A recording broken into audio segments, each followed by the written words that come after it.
All right, folks, welcome to The Science of Scaling, a show about how to scale your sales and revenue. We've got a bunch of questions from you. I love it. Our Matthew Brown, our producer's here. And Matthew, what's the question we have today? All right, so this question is all about you. So people want to know, what have you been reading, watching, and listening to? Okay. The full broad life, not just professional. So, Oh, yeah. yeah, I'm a little bit all over the place. So let's start with just a relaxing one. I have a pool table. I sit there and I play pool at night. I might drink a glass of wine and I have whatever PGA tournaments on in the background. It's just so relaxing to me. I also love to watch comedy. I like secretly write down jokes. I have a list of 17 pages of jokes. So I don't know if one day I'll get up and do it, but I love just to I just have it going because you never know when a joke's going to come to you. And I just love watching all comedians. They're so good. I would say my favorite ones are those super dry, punchy ones, like Mitch Hedberg, who unfortunately passed away a while ago, but he just had such a unique delivery and writing style. I thought he was phenomenal. And someone that was similar to him is Dimitri Martin, which I think, especially his early stuff, he had such a unique, funny way of looking in the world. So that's how I kind of relax. We can go over to some professional stuff, specifically on go-to-market. To be honest with you, I don't think there's a single book or person that I follow. I basically I follow, I think, everybody. Honestly, I'll read some cool thing and it'll trigger another thought and I'll read their thing and their thing and their thing. So I will read stuff from hundreds of individuals to get their contribution to the ecosystem and I'll incorporate it. I prefer highly tactical stuff and in the startup world. And so I'll give you examples Jocko from Winning by Design, I think is brilliant in terms of methodology design, frameworks, etc. And another example, a little self-serving, but Liz Kane, one of our partners at Stage 2 Capital, writes a Saturday column on Ask Stage 2. And it's super tactical, it's literally just this, what founders are submitting. So it's that type of stuff where I just like to not be as soft and fluffy, but really tactical on how we can learn from it. Okay, back to really personal stuff. I think I've talked a reasonable amount about this in other, podcasts or whatever, but I am a very spiritual person. I am a deacon at my local church. I grew up Catholic, now congregational, but I also see religion as a slice of my overall spirituality. I love to study all religions. I've read works from every religion, and I love to explore what's overlapping amongst them and what's different, and they influence who I am. And even outside of things that we maybe don't consider to be religious but spiritual, which make up I'm a yogi. I do yoga every other day. I meditate every day. I pray every day and reflect. And so I also read a lot about that stuff. I read about crazy stuff like teleportation and telepathy. I think there are some amazing smart leaders that predict by 3,000 humans can do it. Who knows? Let's try to do it. That's crazy, Matthew, right? Yeah. But for example, one specific book I'm reading right now actually is about yoga and dreams.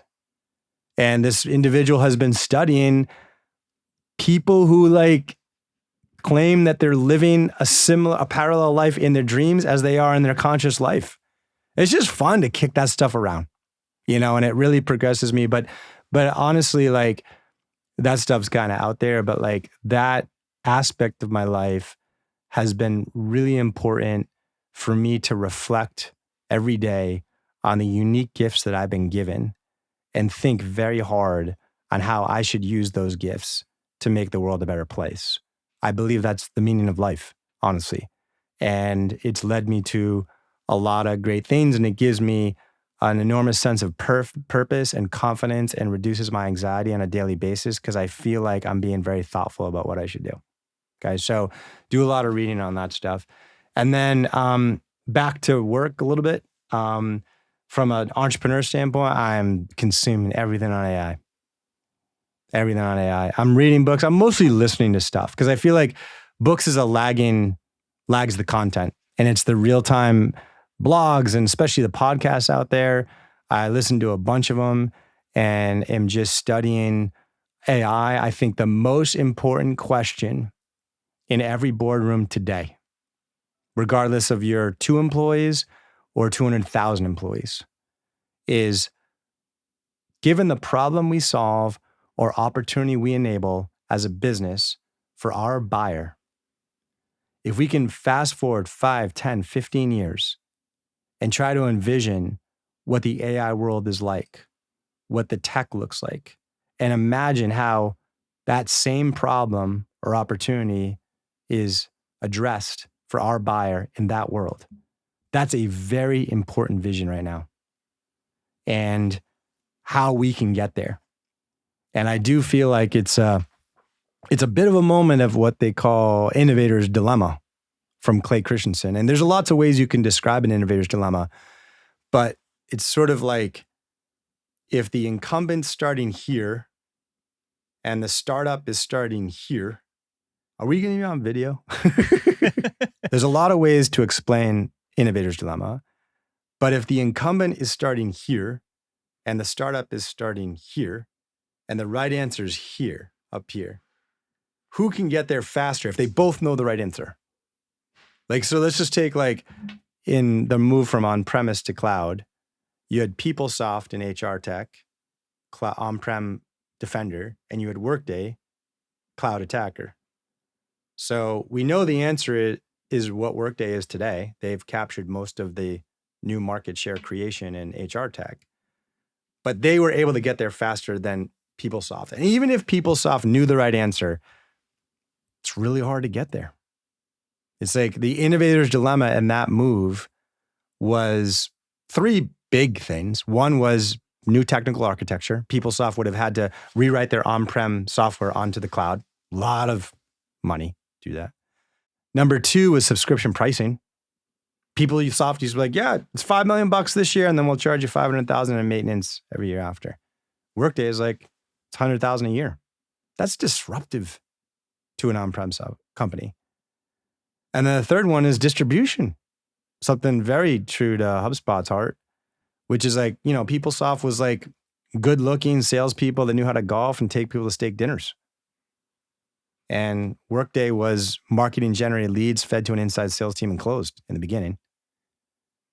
So disruptive. So what are the innovators' dilemmas for the move from cloud to AI? Been doing a lot of thinking about that and a lot of like reading and listening to podcasts and trying to come up with them. So yeah, hopefully that was what you're looking for, a little bit of professional, a little bit of personal. I try to keep a balance. I appreciate the curiosity and can't wait for next week's question. Whether you're a new or loyal listener, I have a strong feeling you're interested in scaling a company's revenue and sales. And if I'm right, I have the perfect podcast recommendation for you. The chart-topping entrepreneurship podcast, Think Big, Buy Small. Produced by Harvard Business School, this weekly show explores an innovative approach to entrepreneurship, acquisition entrepreneurship. That's where you buy an enduringly profitable small business and then become the CEO, rather than trying to start a business from scratch. Each episode, HBS professors Richard Ruback and Royce Yudkoff provide a roadmap of the acquisition through entrepreneurship journey, including determining if this path is right for them, sourcing and evaluating prospects, raising the capital, and so much more. Elevate your entrepreneurship. Follow Think Big, Buy Small, wherever you get your podcasts.